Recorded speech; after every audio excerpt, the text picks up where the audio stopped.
Good morning Bharat. AB star news देख रहे हैं आप और मैं हूं आपके साथ पल्लवी तिवारी। जैसा कि आप सभी जानते हैं कि हर सुबह लेकर आते हैं हम आपके लिए हमारा गुड मॉर्निंग भारत शो। तो चलिए बढ़ चलते हैं हमारी पहली खबर की ओर। हमारी पहली खबर है जम्मू कश्मीर के जिला विकास परिषद के चुनाव में भाजपा की फिर से दस्तक, गुपकार हुई आगे। आइए जान लेते हैं इस खबर के बारे में विस्तार से। जम्मू कश्मीर के जिला विकास परिषद चुनाव में गुपकार घोषणा पत्र गठबंधन घाटी में बड़ी जीत हासिल करता दिख रहा है। अभी तक के नतीजों की बड़ी बात यह है कि कश्मीर घाटी में भाजपा ने दस्तक दी है और 3 सीटों पर जीत दर्ज की है। इसके साथ ही बड़ी संख्या में निर्दलीय प्रत्याशियों को बढ़त मिली है। जम्मू कश्मीर के अलग अलग जिलों में अध्यक्ष बनाने में निर्दलीय प्रत्याशी निर्णायक भूमिका निभा सकते हैं। वही आपको बता दें कि ये सारे नतीजे खबर लिखे जाने तक ही रुझानों के मुताबिक है।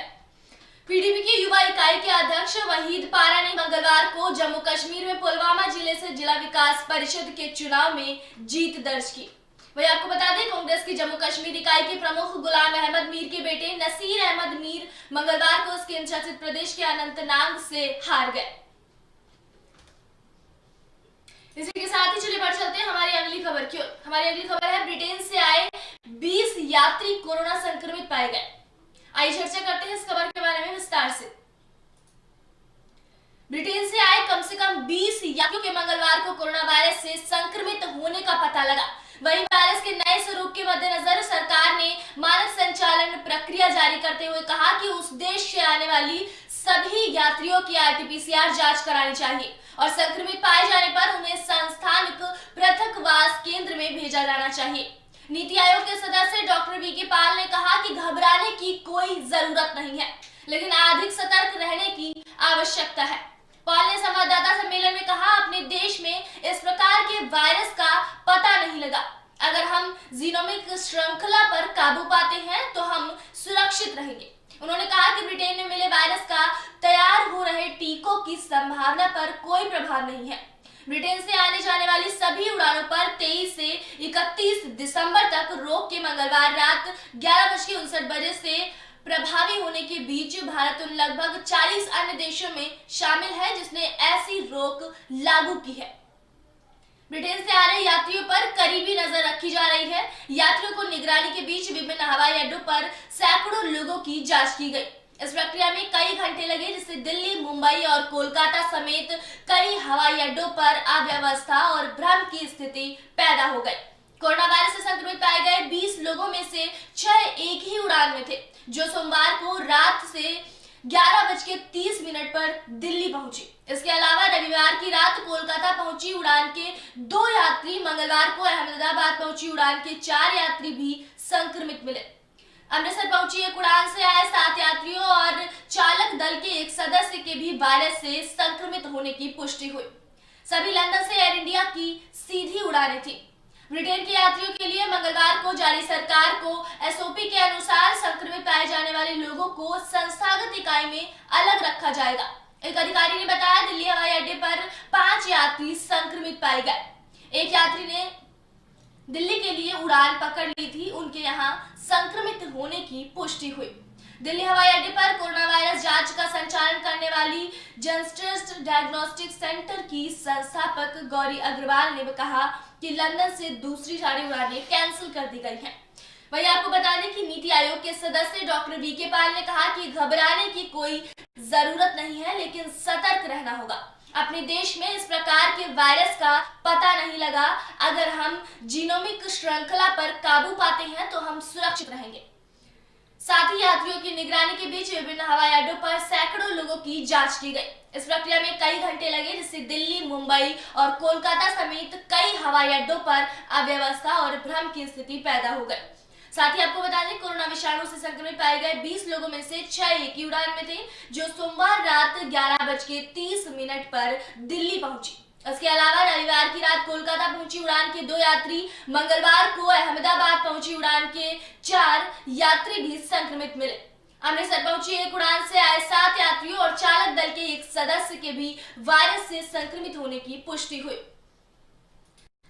वहीं आपको बता दें कि कल अलीगढ़ मुस्लिम यूनिवर्सिटी की शताब्दी वर्ष मनाने के लिए प्रधानमंत्री नरेंद्र मोदी जी वहां गए थे। उन्होंने वहां कहा, धर्म के कारण किसी को भी पीछे नहीं छोड़ा जाएगा। आइए चर्चा करते हैं इस खबर के बारे में विस्तार से। देश ऐसे मार्ग पर आगे बढ़ रहा है जहां हर नागरिक अपने संविधान से मिले अधिकारों के प्रति आश्वस्त है। किसी भी व्यक्ति को धर्म के कारण पीछे नहीं छोड़ा जाना चाहिए, क्योंकि वह सबका साथ, सबका विकास और सबका विश्वास शपथ का आधार है। प्रधानमंत्री नरेंद्र मोदी ने मंगलवार को अलीगढ़ मुस्लिम विश्वविद्यालय के शताब्दी समारोह को वीडियो कॉन्फ्रेंसिंग के माध्यम से संबोधित करते हुए ये बातें कही। उन्होंने इस समारोह की याद में एक डाक टिकट भी जारी किया। वहीं आपको बता दें, प्रधानमंत्री नरेंद्र मोदी गुरुवार को पश्चिम बंगाल के शांति निकेतन स्थित विश्व भारती विश्वविद्यालय के शताब्दी समारोह को वीडियो कॉन्फ्रेंस के माध्यम से संबोधित करेंगे। प्रधानमंत्री कार्यालय की ओर से जारी एक बयान के मुताबिक ये बताया गया है। इसी के साथ ही चलिए बढ़ चलते हैं हमारी अगली खबर की ओर। हमारी अगली खबर है, फरवरी तक सीबीएसई की बोर्ड परीक्षाएं नहीं होंगी। केंद्रीय शिक्षा मंत्री रमेश पोखरियाल निशंक ने मंगलवार को कहा कि केंद्रीय माध्यमिक शिक्षा बोर्ड की 10वीं और 12वीं परीक्षाएं 2021 तक नहीं होंगी। फरवरी के बाद परीक्षाएं कब हो सकती हैं, इस पर विचार विमर्श करेंगे, जिसके बाद परीक्षा कार्यक्रम जारी किया जाएगा। बोर्ड परीक्षा के आयोजन के बारे में डिजिटल माध्यम से शिक्षकों के साथ संवाद करते हुए निशंक ने कहा कि जनवरी-फरवरी तक बोर्ड परीक्षा कराना संभव नहीं होगा। फरवरी के बाद परीक्षाएं कब हो सकती हैं, इस पर विचार विमर्श करेंगे और आगे सूचना दी जाएगी। इस दौरान इस शिक्षिका ने पूछा था कि क्या बोर्ड परीक्षा का स्थगन संभव है, क्या इसमें 3 माह की देरी हो सकती है। इसके जवाब में निशंक ने कहा कि केंद्र सरकार विद्यार्थियों के साथ है और हम लगातार उनके साथ बातचीत कर रहे हैं। इसी के साथ ही चलिए बढ़ चलते हैं हमारी अगली खबर की ओर। हमारी अगली खबर है कि किसानों ने कहा कि केंद्र सरकार तीनों कानून वापस ले, ऐसे कहना है किसान संगठनों का। नए कृषि कानूनों का विरोध कर रही किसान यूनियनों ने मंगलवार को कहा कि आगे की बातचीत के लिए केंद्र सरकार के प्रस्ताव पर फैसला बुधवार तक के लिए टल सकता है। किसान तीनों कृषि कानूनों को वापस लिए जाने की मांग पर अडिग है। किसान नेता कुलवंत सिंह संधू ने दिल्ली के सिंधु बॉर्डर पर कहा कि पंजाब को 40 किसान यूनियनों ने बैठक की और आगे के कदम बढ़ाए। वहीं आपको बता दें, हरियाणा के मुख्यमंत्री मनोहर लाल खट्टर को मंगलवार को अंबाला में किसानों के कड़े विरोध का सामना करना पड़ा था। इसी के साथ ही चलिए बढ़ चलते हैं हमारी अगली खबर की ओर। हमारी अगली खबर है, अमेरिका में भारतवंशियों ने लगवाया टीका। आइए जानते हैं इस खबर के बारे में विस्तार से। महामारी के खिलाफ अग्रिम मोर्चे पर लड़ रहे कई भारतवंशीय अमेरिकी डॉक्टरों ने कोरोना टीके की खुराक ली है और दूसरों को भी टीकाकरण के लिए प्रोत्साहित किया है। भारतवंशी डॉक्टरों ने कहा कि जान बचाने के लिए टीका कारगर उपाय है और वैज्ञानिकों के इस उपहार से कोविड-19 के खिलाफ जंग में दुनिया को जीत मिलेगी। अमेरिका में एक सप्ताह पहले टीकाकरण अभियान शुरू किया गया और देश में फाइजर, बायोएनटेक और मॉडर्ना के टीके को मंजूरी दी गई है। वहीं आपको बता दें, American association of physicians of Indian origin के पूर्व अध्यक्ष डॉक्टर सुरेश रेड्डी ने बताया, हम सबको टीका लेना चाहिए, यह बहुत प्रभावी है और हम इसके अच्छे नतीजे देख रहे हैं। जान बचाने के लिए टीका कारगर उपाय है और हम सबको इसे लेना चाहिए। रेड्डी ने फाइजर टीके की खुराक ली और उन्होंने कहा कि किसी तरह का प्रतिकूल असर नहीं देखने को मिला। अमेरिका में कोरोना संक्रमण के सबसे ज्यादा मामले आए हैं और सबसे ज्यादा मौत हुई है। अमेरिका के नवनिर्वाचित राष्ट्रपति जो बाइडेन ने सोमवार को सार्वजनिक रूप से कोविड-19 का टीका लगवाया। उन्होंने कहा कि ये सार्वजनिक रूप से टीका लगाकर लोगों को संदेश देना चाहते हैं कि टीका उपलब्ध होने पर उन्हें टीकाकरण के लिए तैयार रहना चाहिए। इसी के साथ ही चलिए बढ़ चलते हैं हमारी अगली खबर की। हमारी अगली खबर है कि क्लब में पकड़े गए रैना और सुजैन समेत 34 लोग। आइए जानते हैं इस खबर के बारे में विस्तार से। पुलिस ने मंगलवार को मुंबई हवाई अड्डे के पास एक क्लब पर छापेमारी की और कोविड-19 के नियमों के उल्लंघन के आरोप में क्रिकेटर सुरेश रैना और बॉलीवुड हस्ती सुजैन खान समेत 34 लोगों को गिरफ्तार कर लिया। एक पुलिस अधिकारी ने इस बारे में बताया। पुलिस ने बताया कि मुंबई हवाई अड्डे के पास ड्रैगन फ्लाई एक्सपीरियंस क्लब में छापेमारी के दौरान गिरफ्तार किए गए लोगों में 13 महिलाएं और क्लब के 7 कर्मचारी भी शामिल हैं। पुलिस ने बताया कि महिलाओं को नोटिस थमाने के बाद छोड़ दिया गया, जबकि पुरुषों को गिरफ्तार किया गया और बाद में उन्हें जमानत मिल गई। उन्होंने बताया कि गिरफ्तार किए गए लोगों पर भारतीय दंड संहिता की धारा 188, धारा 269 और 34 के तहत मामला दर्ज किया गया है। मुंबई पुलिस ने ट्वीट किया कि पार्टी चलेगी सुबह 6 बजे तक। कोविड-19 के नियमों के उल्लंघन के कारण अंधेरी में तड़के 3 बजे एक नाइट क्लब पर छापा मारा गया। मामले में 34 लोगों के खिलाफ कार्रवाई शुरू की गई। इनमें से 19 लोग दिल्ली पंजाब के हैं। कुछ हस्तियां भी इनमें शामिल थी। इसी के साथ ही चलिए बढ़ चलते हैं हमारी अगली खबर की। हमारी अगली खबर है बिहार के 3 न्यायिक अधिकारी बर्खास्त। नेपाल के कोटे में कुछ साल पहले महिलाओं के साथ आपत्तिजनक स्थिति में पकड़े गए बिहार के 3 न्यायिक अधिकारियों को सेवा से बर्खास्त कर दिया गया है। बिहार के सामान्य प्रशासन विभाग द्वारा सोमवार को जारी एक अधिसूचना के अनुसार बर्खास्त किए गए न्यायिक सेवा के अधिकारियों में हरिनिवास गुप्ता, जितेंद्र नाथ सिंह और कोमल राम शामिल हैं। अधिसूचना में पटना हाईकोर्ट द्वारा जारी एक पत्र का उदाहरण है। इसमें कहा गया है कि उनकी बर्खास्तगी 12 फरवरी 2014 से प्रभावी मानी जाएगी और वे सेवानिवृत्ति के बाद के सभी लोगों से वंचित होंगे। वही आपको बता दें कि दिल्ली एनसीआर सहित अब पीएनजी से चलेंगे उद्योग।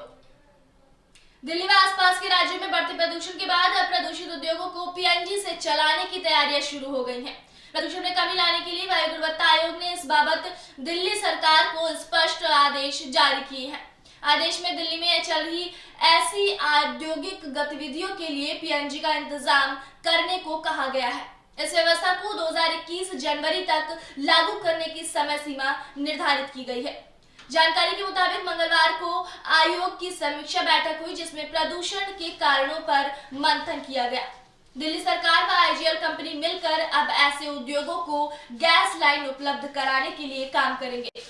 वही आपको बता दें, दिल्ली एनसीआर में ऐसे 50 औद्योगिक क्षेत्र हैं जिनमें करीब 1644 औद्योगिक गतिविधियां चलाई जाती हैं। ये माना जा रहा है कि औद्योगिक क्षेत्र वायु प्रदूषण के लिए अहम कारक है।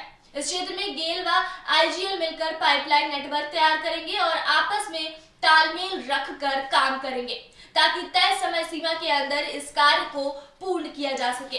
दिल्ली प्रदूषण नियंत्रण बोर्ड को आदेश है कि वह औद्योगिक इलाकों में जाकर जांच करेगा और आदेशों का उल्लंघन कर रहे उद्योगों के खिलाफ कार्रवाई करेगा।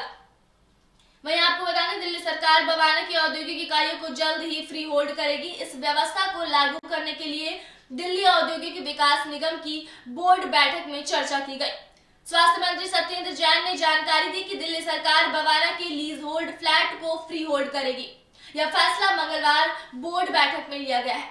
जल्द ही इस मामले में कैबिनेट की मंजूरी के लिए पेश किया जाएगा। वहीं आपको बता दें कि वायु प्रदूषण में लगातार इजाफा होता जा रहा है और अब आगे भी इजाफा होता रहेगा। दिल्ली एनसीआर में प्रदूषण का स्तर गंभीर स्थिति में पहुंच गया है। दिन की शुरुआत से ही प्रदूषण का स्तर बढ़ा हुआ देखा जा रहा था। देर रात यह वायु गुणवत्ता स्तर 400 का भी आंकड़ा पार कर गया। मंगलवार को इंडिया वायु गुणवत्ता सेवा पर दिल्ली का वायु गुणवत्ता स्तर 404 दर्ज किया, जबकि नोएडा में प्रदूषण का स्तर 582 तक पहुंच गया। यह सबसे उच्चतम स्तर को पार कर गया है। संभावना जताई जा रही है कि बुधवार को दिल्ली का स्तर बढ़कर 450 के पार जा सकता है, जबकि दिन की शुरुआत में यह स्तर 350 के आसपास दर्ज किया गया था। सफर ने इसको लेकर स्वास्थ्य संबंधी चेतावनी भी जारी की है। वायु गुणवत्ता के आंकलन के लिए विभिन्न 6 श्रेणियां हैं। यह प्रदूषण की सबसे उच्चतम श्रेणी है और 500 AQI तक स्तर को गंभीर श्रेणी में माना जाता है। इस प्रदूषण में स्वास्थ्य के लिए आपातकालीन चेतावनी की श्रेणी माना जाता है। आशंका जताई जा रही है कि आने वाले दिनों में इस प्रदूषण स्तर में और भी इजाफा होगा। इस स्थिति में आम जनता को सलाह दी गई है कि शारीरिक गतिविधि से बचे। अगर किसी भी प्रकार की घबराहट या बेचैनी है तो तुरंत अपने चिकित्सक की सलाह लें। दिल्ली में प्रदूषण के मामले में सबसे अधिक प्रदूषण मथुरा रोड पर दर्ज किया गया है। यहाँ पर AQI का स्तर 509 तक पहुंच गया है, जबकि इसकी बराबरी करते हुए नोएडा में स्तर 582 दर्ज किया गया, जबकि पूसा में 438, लोधी रोड में 395, दिल्ली विश्वविद्यालय में 436, हवाई अड्डा T3 402, नोएडा में 582, मथुरा रोड 509, आया नगर 378, IIT दिल्ली 372 व गुरुग्राम में 343 दर्ज किया गया। इसी के साथ ही बता दें आपको कि स्वास्थ्य मंत्री सत्येंद्र जैन का कहना है कि पिछले 10 दिन में यूरोप से आए लोगों की कोरोना की घर घर जाकर होगी जांच। ब्रिटेन में सामने आए कोरोना संक्रमण के नए स्वरूप के बाद दिल्ली सरकार ने फैसला लिया है कि यूरोप के देशों से आए यात्रियों की घर घर कोरोना जाकर कोरोना संक्रमण की जांच की जाएगी। मंगलवार को दिल्ली सरकार के स्वास्थ्य मंत्री सत्येंद्र जैन ने कहा कि ऐसे मरीजों की जांच के लिए टीम बनाई जा रही है और जल्द ही मरीजों की जांच पूर्ण की जाएगी। इस जांच में बीते 10 दिन में दिल्ली आने वाले सभी यात्रियों की जांच होगी। उन्होंने संभावना जताई है कि करीब ऐसे 6 से 7 हजार यात्री हो सकते हैं। सत्येंद्र जैन ने कहा कि कोरोना के नए रूप से घबराने की जरूरत नहीं है। दिल्ली सरकार ने इससे बचाव की रणनीति तैयार की है। पिछले 10 दिनों में इंग्लैंड से दिल्ली आए यात्रियों को ट्रेस कर उनकी जांच की जा रही है। उन्होंने कहा कि यदि हम दिशा निर्देशों का पालन करते हुए मास्क पहनते हैं तो कोरोना के कितने भी स्वरूप आ जाए हम उससे सुरक्षित रह सकते हैं। स्वास्थ्य मंत्री ने कहा कि मुख्यमंत्री ने केंद्र सरकार से ब्रिटेन से आने वाली उड़ानों पर पाबंदी लगाने की मांग की थी और आज से ब्रिटेन से आने वाली सभी फ्लाइटों पर पाबंदी लगा दी गई है।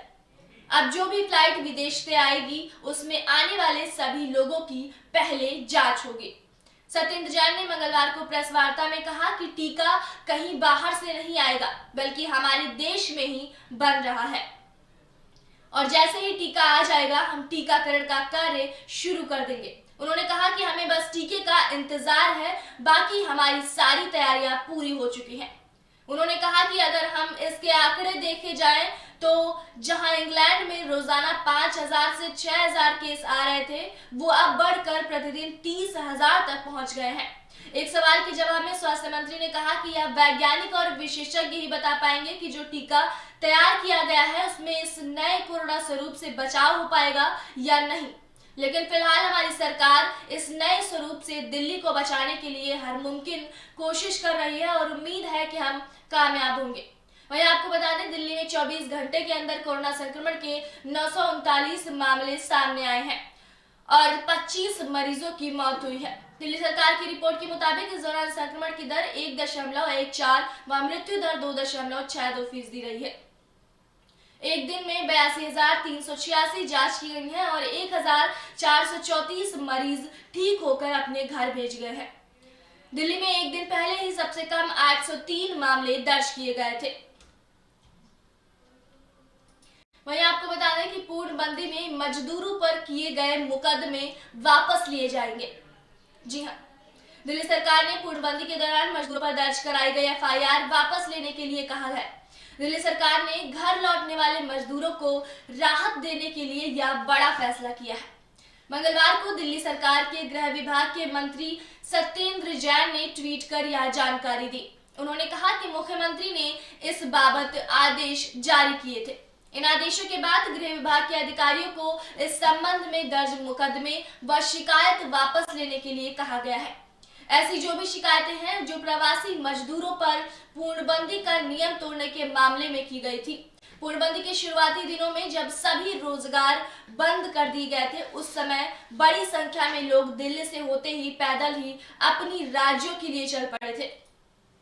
इसे सरकारी आदेशों का उल्लंघन माना गया था क्योंकि कोरोना काल में पूर्णतः आवाजाही पर रोक लगा दी गई थी। वहीं आपको बता दें कि किसानों ने यूपी गाजीपुर बॉर्डर को भी बंद कर दिया है। दिल्ली के विभिन्न सीमाओं पर किसान तीनों नए कृषि कानून वापस लिए जाने की अपनी मांग पर डटे हैं। मंगलवार को गाजीपुर स्थित यूपी गेट पर किसानों ने गाजियाबाद से दिल्ली आने वाले मार्ग को ठप कर दिया है। हालांकि किसानों ने संगठन ने बैठक कर शाम करीब 4 बजे मार्ग को खोल दिया था। लेकिन दिल्ली पुलिस की ओर से जानकारी दी गई कि किसानों ने शाम करीब 7 बजे फिर से नोएडा और गाजियाबाद से दिल्ली जाने वाले मार्ग को बंद कर दिया है। यातायात पुलिस ने राहगीरों से वैकल्पिक मार्ग से अपने गंतव्य तक जाने की अपील की थी। भारतीय किसान यूनियन के उत्तर प्रदेश प्रवक्ता पवन खटान ने बताया कि उत्तराखंड और उत्तर प्रदेश के विभिन्न जिलों से किसान आंदोलन में शामिल होने के लिए आ रहे हैं। उन्हें रास्ते में रोककर प्रशासन परेशान कर रही है। कई किसान संगठनों ने इस बारे में यूपी गेट पर बैठे किसानों के प्रतिनिधियों को फोन कर बताया था।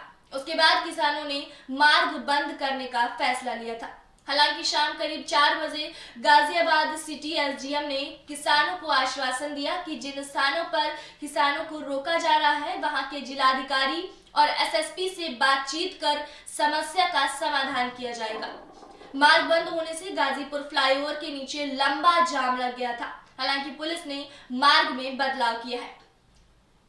वहीं आपको बता दें, गाजीपुर यूनाइटेड मेडिकल एसोसिएशन से जुड़े उत्तर प्रदेश के डॉक्टरों की एक टीम इलाज में जुटी हुई है। 4 डॉक्टर ड्यूटी बदल बदल कर किसानों का इलाज कर रहे हैं। डॉक्टर राजकुमार ने बताया कि सर्दी अधिक होने की वजह से सर्दी, जुकाम, बुखार के अलावा गैस की शिकायत मरीजों में अधिक है।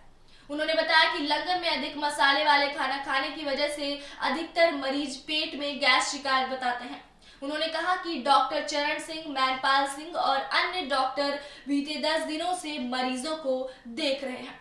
वहीं आपको बता दें कि आंदोलन कर रहे किसानों को दैनिक जरूरत के सामानों को देने के लिए संगठन वाहनों से पहुंच रहे हैं। साथ ही कुछ लोग ऐसे भी हैं जो गर्म कपड़ों के अलावा लोगों को खाने पीने का सामान मुहैया करवा रहे हैं। आंदोलन कर रहे किसान मनवीर सिंह ने बताया कि मदद देने वालों की संख्या में बढ़ोतरी हुई है। दैनिक जरूरत का सामान लोग दे रहे हैं। वहीं आपको बता दें, दिल्ली के विभिन्न बॉर्डर पर किसान दिनों दिन बढ़ते जा रहे हैं। संभावना जताई जा रही है कि बुधवार को किसानों की संख्या और अधिक बढ़ सकती है। एक चैनल से बातचीत करते हुए दिल्ली पुलिस आयुक्त एसएन श्रीवास्तव ने कहा कि किसानों की संख्या में इजाफा होने के साथ दिल्ली पुलिस के अलावा अर्धसैनिक बलों की संख्या भी बढ़ाई जा रही है। इसी के साथ ही आज के गुड मॉर्निंग भारत शो में आपके लिए इतना ही। फिलहाल देश और दुनिया की तमाम बड़ी खबरों के लिए देखते रहिए एबी स्टार न्यूज। नमस्कार।